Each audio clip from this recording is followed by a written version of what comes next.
अस्सलाम वालेकुम नाज़रीन, मेरा नाम मोहम्मद रज़ा है और आज के इस वीडियो लेक्चर में हम ड्रिफ्ट वेलोसिटी के बारे में समझेंगे। ये हमारे पास एक कंडक्टर है और इस कंडक्टर को किसी भी बैटरी के साथ अभी कनेक्ट नहीं किया हुआ। इसमें आप जानते हैं conductor is made of matter. ये मैटर का बना हुआ है और मैटर में एटम्स होते हैं और एटम्स के अराउंड इलेक्ट्रॉन्स एग्जिस्ट करते हैं। ये इलेक्ट्रॉन्स को हम फ्री इलेक्ट्रॉन्स कहते हैं। फ्री इलेक्ट्रॉन्स का मतलब है the electrons which are free from bonding. ये बॉन्डिंग से फ्री है। अब ये इलेक्ट्रॉन जो है फ्री इलेक्ट्रॉन्स है, these are free to move. ये मूव करने के लिए फ्री है। कोई इलेक्ट्रॉन इस तरफ जा रहा है, कोई इलेक्ट्रॉन थर्मल एजिटेशन की वजह से इस तरफ जा रहा है, कोई इस तरफ जा रहा है। तो ये रैंडम डायरेक्शन में रैंडमली मूव कर रहे होते हैं। अगर हम इसका नेट करंट देखें तो नेट करंट जो है वो सिफर होता है। लेकिन जो ही इस कंडक्टर को, जिसका क्रॉस सेक्शनल एरिया ए है, जिसकी लेंथ एल है, जिसमें एन नंबर ऑफ इलेक्ट्रॉन्स हैं, इनको जब हम कनेक्ट करते हैं with the battery through the switch, और जो ही हम स्विच को क्लोज करेंगे, यहाँ पे स्विच ऑन करेंगे, तो क्या होगा, इन इलेक्ट्रॉन्स को यहाँ पे हाई पोटेंशियल बिल्डअप हो जाएगा इलेक्ट्रॉन्स के लिए, क्योंकि इलेक्ट्रॉन्स के लिए नेगेटिव पोटेंशियल जो है वो हाई होता है और पॉजिटिव पोटेंशियल जो है वो लो होता है। तो electrons will move from high potential to low potential. वो नेगेटिव टर्मिनल से पॉजिटिव टर्मिनल की तरफ मूव करेंगे। अब इनको एक डायरेक्शन मिल जाएगी। लेकिन यहाँ पे इस कंडक्टर के अंदर ये जो डॉट्स हैं, ये फ्री इलेक्ट्रॉन्स को शो कर रहे हैं। मैंने यहाँ पे अभी न्यूक्लियाई को शो नहीं किया, लेकिन यहाँ पे न्यूक्लियाई भी एग्जिस्ट करते हैं और ये न्यूक्लियाई जो है वो ऊपर नीचे आगे पीछे दाएं बाएं जो है वो वाइब्रेट कर रहे होते हैं। They are vibrating about their mean position. वो अपनी मेन पोजीशन के इर्द गिर्द मूव कर रहे होते हैं। जब ये इलेक्ट्रॉन यहाँ पे इस डायरेक्शन में ट्रेवल करता है तो इसको रेजिस्टेंस का सामना है, क्योंकि ये न्यूक्लियाई जो है बिगर टारगेट ऑफर करते हैं, इनसे टकराते हैं इलेक्ट्रॉन, तो वो स्मूथली मूव नहीं कर पाते, बल्कि उनको रेजिस्टेंस का सामना करना पड़ता है। लेकिन जो ही कभी ये न्यूक्लियाई इधर जाता है तो इलेक्ट्रॉन निकल जाता है, या कभी कभी इलेक्ट्रॉन टकरा के यूं इधर चला जाता है, फिर इसकी वेलोसिटी, इसकी एनर्जी कम हो जाती है, फिर ये एनर्जी गेन करता है और फिर मूव करता है।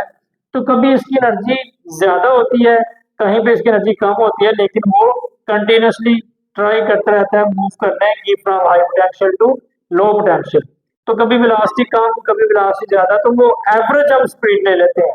कभी कम भी है, कभी ज्यादा भी, लेकिन हम एक एवरेज स्पीड ले लेते हैं।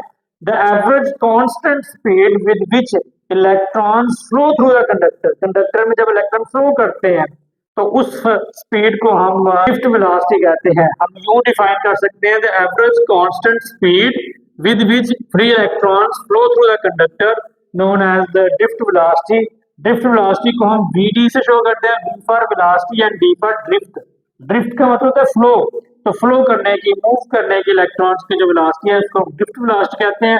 Mathematical form of drift velocity ये है, vd बराबर होता है I for current over n number of particles per unit volume है, ई हमारे पास चार्ज ऑन ईच पार्टिकल है और ए हमारे पास एरिया ऑफ क्रॉस सेक्शन है।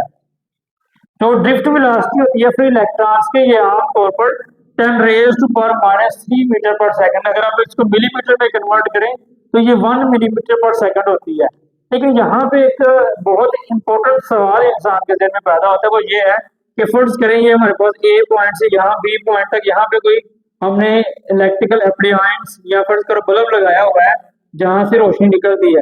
जो ही हम स्विच ऑन करते हैं, चाहे ये वायर जितनी मर्जी लंबी हो, यहाँ पे जितनी मर्जी लंबी वायर हो, करंट जो ही हम स्विच ऑन करते हैं फौरन से बल्ब रोशन हो जाता है।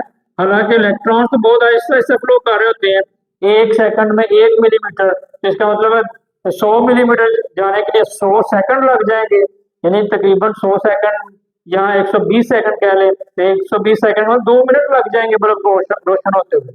तो क्या इलेक्ट्रॉन्स की स्पीड इतनी कम होती है तो फिर वो फौरन से बल्ब रोशन क्यों हो जाता है?